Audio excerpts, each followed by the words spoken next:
Creating vignetting for your image, it is allowed viewers to focus on specific area you wanted.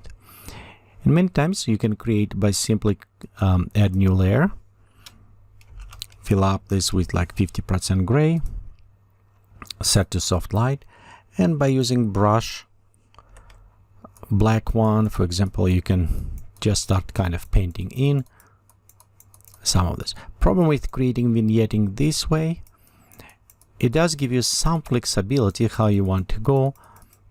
But what if I want to modify? So now I need to switch between different tools and fix it.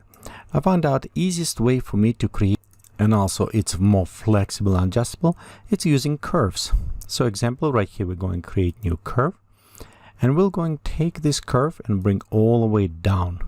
So it's become black. Next, in our marquee tool, we'll select group and just going select the square.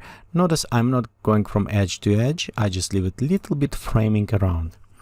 Next we'll go fill this with a black color. In this case it's creating mask. So if we look on the mask, right here we have our mask creating 4 hour. So we're almost punching hole. The all interesting happen when we start using feathering in our mask.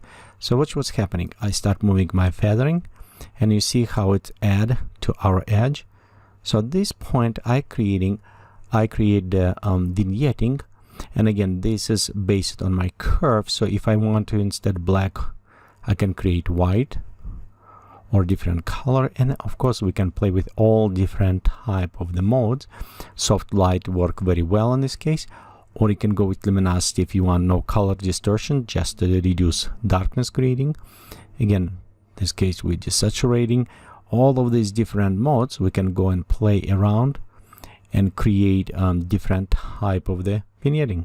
So in this case I'm going just to use soft light, and again right here if I don't want it, can create white or darker, and this way we can create a very nice subtle but very good vignetting, so we can lead our viewers to the center image or to the place where we want it.